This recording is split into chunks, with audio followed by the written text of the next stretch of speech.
Assalamualaikum dan salam sejahtera. Nama saya Sabaria binti Ansar, bernama metrik S1718990. Dalam video saya kali ini, saya akan membentangkan jawapan tutorial analisis variance soalan nombor 3.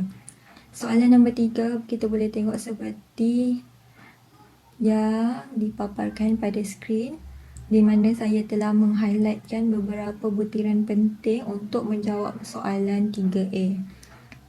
Video kali ini saya hanya akan membentangkan jawapan 3A sebab jawapan untuk soalan 3B tidak di-cover pada silibus kali ini. Soalan 3A Roman 1, pengiraan varian harga dan kuantiti bahan langsung. Pertama sekali kita akan cari dahulu variance harga bahan langsung, di mana formulanya adalah harga sebenar tolak dengan harga standard darab dengan kuantiti sebenar. Seperti dalam soalan, kita buat dahulu jadual untuk ketiga-tiga komponen bahan langsung. Yang pertama, serbuk simen. Untuk cari varian harga serbuk simen, harga sebenar 70 sen tolak dengan harga standard 75 sen. Macam mana dapatkan 75 sen? RM RM50 tu ambil daripada jadual 1, kita bahagi dengan kuantiti standard 2 kg, maka kita dapat 75 sen. Bila dah tolak dengan harga sebenar, kita akan darab pula dengan kuantiti sebenar. Nilainya kita akan dapat negatif RM500. Memuaskan. Kenapa memuaskan? Sebab harga sebenar kurang daripada harga standard. Beralih kepada komponen kedua, ejen pelekat.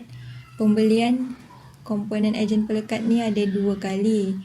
Kita akan kira bagi setiap pembelian tu juga, iaitu bagi harga sebenar RM2.30 tolak dengan harga standard. Harga standard RM2.40 dapat hasil daripada 60 sen bahagi dengan 1/4 liter.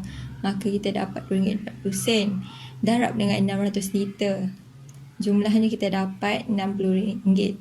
RM60, negatif RM60, memuaskan. Pembelian kali kedua pula adalah harga sebenarnya RM2.50 tolak dengan harga standard yang kita kira tadi RM2.40.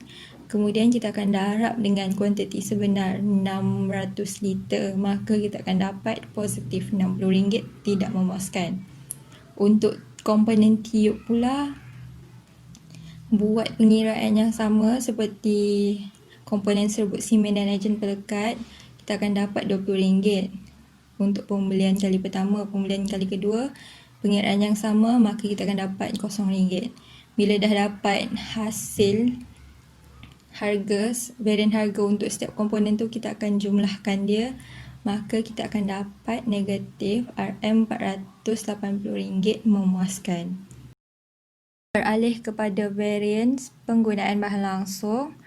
Formula untuk mencari varian penggunaan bahan langsung adalah dengan kuantiti sebenar tolak kuantiti standard, kemudian darab dengan harga piawai.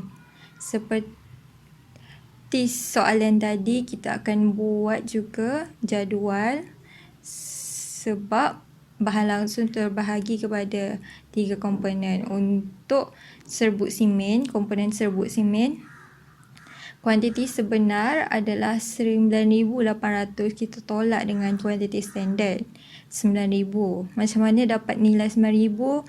2 kilo tadi kita akan darab dengan unit pengeluaran sebenar syarikat, iaitu 4,500 unit. Maka kita akan dapat 9,000.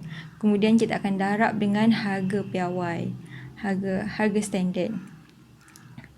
Maka kita akan dapat RM600. Tidak memuaskan. Kenapa tidak memuaskan? Sebab kuantiti sebenar lebih banyak daripada kuantiti standard. Seterusnya, beralih kepada komponen ejen pelekat. Pengiraan yang sama seperti serbuk simen tadi. Begitu juga dengan komponen tiup. Bila dah dapat nilai untuk ketiga-tiga penggunaan bahan langsung ni, kita akan tambah, maka kita akan dapat RM426, tidak memuaskan.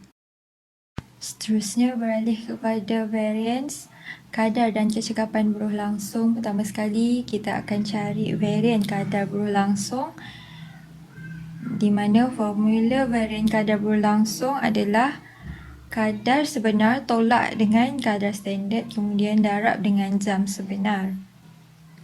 Okey, kadar sebenar adalah sebanyak RM4.35, di mana 8,910 bahagi dengan 250 jam. Maka kita akan dapat kadar RM4.35. Tolak dengan kadar standard 4,5, kemudian darab dengan jam sebenar 20-50 jam. Maka kita akan dapat RM307.50. Seterusnya, bagi varian kecekapan buruh langsung, formulanya adalah jam sebenar tolak dengan jam standard darab dengan kadar standard. Jam sebenar 2050 tolak dengan jam standard 1800 jam. Nilai 1800 jam ni kita dapat hasil daripada jumlah kos standard buruh langsung RM1.80 kita bahagi dengan kadar gaji standard 4,5, maka kita akan dapat 0.4 jam kadar jam standard. Kemudian kita akan darab dengan unit pengeluaran 4,500, maka kita akan dapat 1,800 jam. Kemudian kita akan darab pula dengan kadar standard dan kita akan dapat jumlah varian kecekapan buruh langsung adalah sebanyak RM1,125, tidak memuaskan.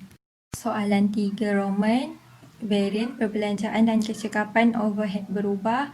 Mula-mula sekali kita akan cari varian perbelanjaan OH berubah, di mana formulanya adalah kadar sebenar tolak dengan kadar standard darab dengan jam sebenar. Kadar sebenar, pengiraan kadar sebenar adalah jumlah kos OH berubah kita bahagi dengan jam sebenar buruh langsung, maka kita akan dapat RM2.83 kadar sebenar. Seterusnya, tolak dengan kadar standard, di mana kadar OH berubah standard seunit 80 sen kita bahagi dengan kadar jam buruh standard 0.4 jam, maka kita akan dapat RM2.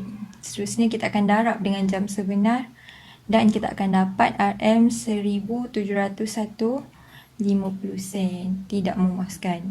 Yang kedua, untuk varian kecekapan OH berubah, formulanya adalah jam sebenar tolak dengan jam standard darab dengan kadar standard. Jam sebenar OH adalah 2050 jam. Kita akan tolak dengan 1,800. 1,800 ni kita dapat hasil daripada kadar jam buruh standard 0.4 kita darab dengan unit pengeluaran sebenar, maka kita dapat 1,800 jam. Kemudian kita akan darab dengan kadar standard, maka kita akan dapat varian kecekapan OH berubah 500, tidak memuaskan. Akhir sekali, varian perbelanjaan dan volume overhead tetap. Pertama sekali kita cari varian perbelanjaan OH tetap. Formulanya adalah kos OH sebenar tolak dengan kos OH standard. Kos OH sebenar kita boleh dapat daripada soalan sebanyak RM2,640 tolak dengan kos OH standard. Pengiraan kos OH standard ni, kadar OH tetap standard daripada jadual 1 kita darab dengan unit pengeluaran normal seperti yang dinyatakan pada maklumat dalam soalan, iaitu 6,250, maka kita akan dapat RM2,500. Bila dah tolak dengan kos OH sebenar, kita akan dapat RM140, tidak memuaskan. Dan yang terakhir, varian volume OH tetap, formulanya adalah kos OH standard tolak dengan kadar OH pratentu darab dengan jam standard. Kadar OH standard kita dapat daripada nilai sebelum ni 2,500, kita tolak dengan kadar OH pratentu. Untuk dapatkan kadar OH pratentu, kita kena buat kadar OH tetap standard RM40 kita bahagi dengan kadar jam buruh standard 0.4 jam, maka kita akan dapat RM1. RM1 tu kita akan darab pula dengan jam standard 1,800 jam. Bila dah tolak dengan kos OH standard, kita akan dapat RM700, tidak memuaskan. Okey, sekian itu sahaja daripada saya. Terima kasih.